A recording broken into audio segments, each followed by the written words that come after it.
दोस्तों, हमारा देश जैसे जैसे ग्रो हो रहा है वैसे वैसे ही नए आइडियाज़, टेक्नोलॉजी, साइंस और मैथ्स में बुलंदियों को छूता जा रहा है। इसका अंदाज़ा इसी बात से लगाया जा सकता है कि अमेरिका जैसे डेवलप देश को अपना मार्स मिशन कंप्लीट करने में $672 मिलियन का खर्च आता है, जबकि इंडिया को केवल $74 मिलियन का खर्च आता है। और अब विदेशी लोग भी यही मानते हैं कि कुछ तो बात है इंडियंस में। बट सोचने वाली बात यह है कि क्या इंडिया के लोग अब इंटेलिजेंट है या फिर पहले से इंटेलिजेंट थे। तो मेरा मानना यह है कि हम लोग पहले ज़्यादा इंटेलिजेंट थे और भारत का प्राचीन साइंस बहुत ही एडवांस था और यहाँ के साइंटिस्ट ने वो सारी चीज़ों का आविष्कार सैकड़ों सालों पहले कर दिया था जो अब हो रही हैं।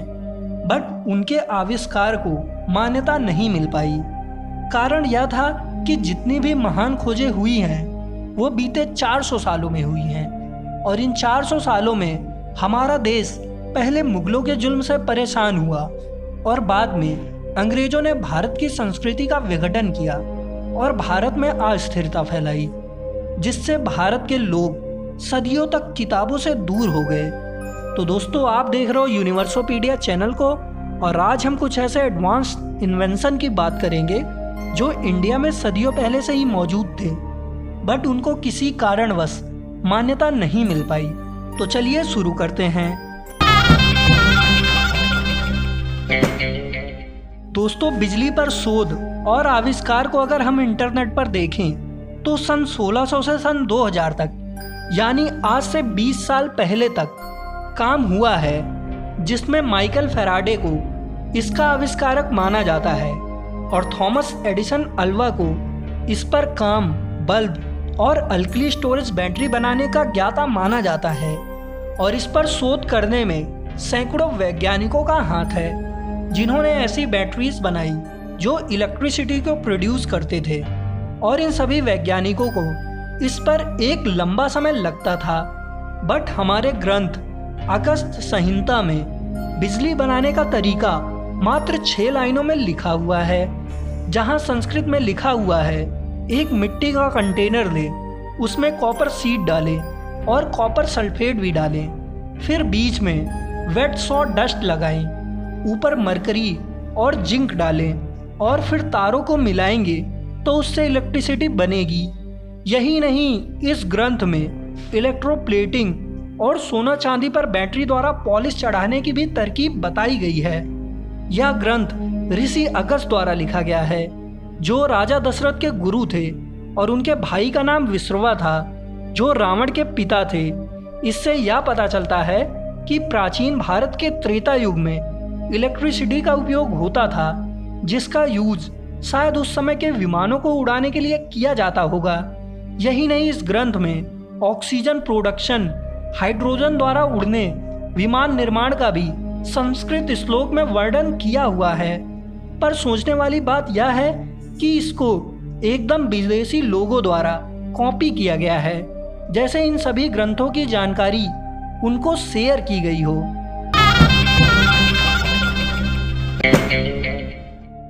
दोस्तों, दुनिया जगदीश चंद्र बोस को बहुत छोटी तरंगे और हेनरिक हर्ट्ज के रिसीवर को अपग्रेड और जन्मदाता के रूप में जानती है, बट उन्होंने radio, television, radar, remote transmission, remote sensing, microwave oven जैसी खोजों में अहम योगदान दिया है और उनको मार्कोनी के साथ रेडियो के आविष्कारक के रूप में जाना जाता है।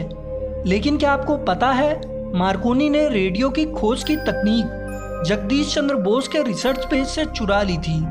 जी हाँ, बात सन 1896 से 1897 की है, जब दोनों ही साइंटिस्ट लंदन में थे और उनका इंटरव्यू मैकलर मैगजीन में एक साथ किया गया, जिससे दोनों में दोस्ती हो गई।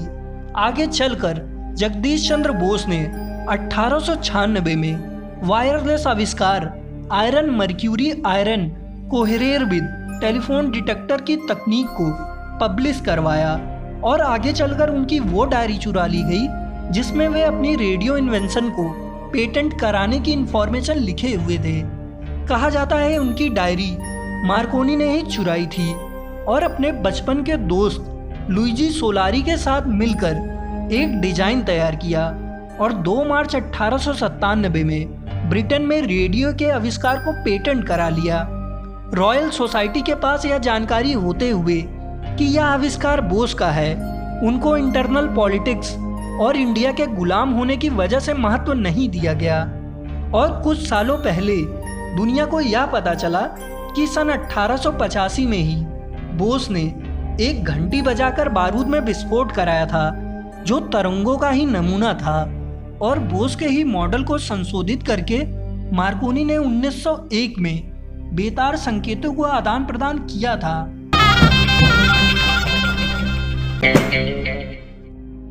दोस्तों, अगर पहली फ्लाइंग मशीन या एरोप्लेन की बात आती है तो उसका श्रेय राइट ब्रदर्स आर्विल और बिल्बर को दिया जाता है।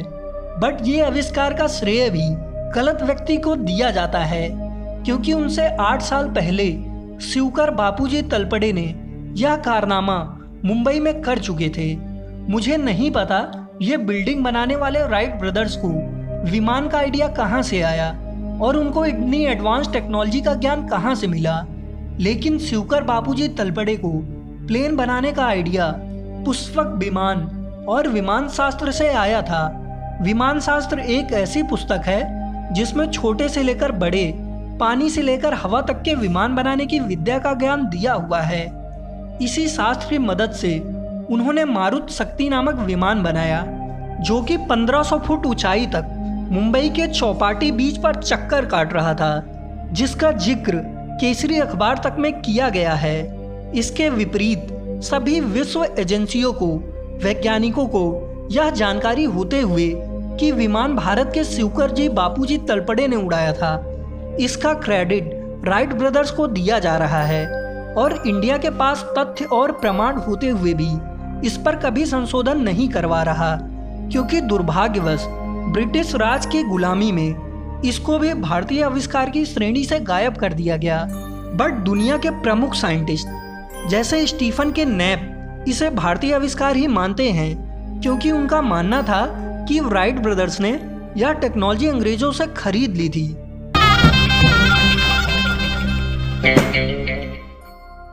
रामानुजम, जिनके काम को ना ज्यादा महत्व इंडिया में ही दिया गया और ना ही विदेशों में, उन्होंने आज से 100 साल पहले black hole, limitless free energy, anti gravity और भी फ्यूचरिस्टिक टेक्नोलॉजी को समझने के लिए मैथ्स का ज्ञान दिया था। आज उनके भी ज्ञान को छुपाया जा रहा है।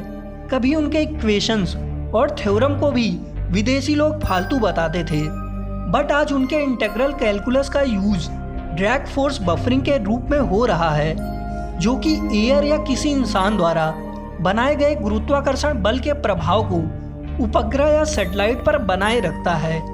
दोस्तों, किसी इक्वेशन या थ्योरम को लाने के लिए सबसे पहले कंसेप्ट चाहिए, उसके बाद थ्योरम और फिर मैथ की जरूरत होती है।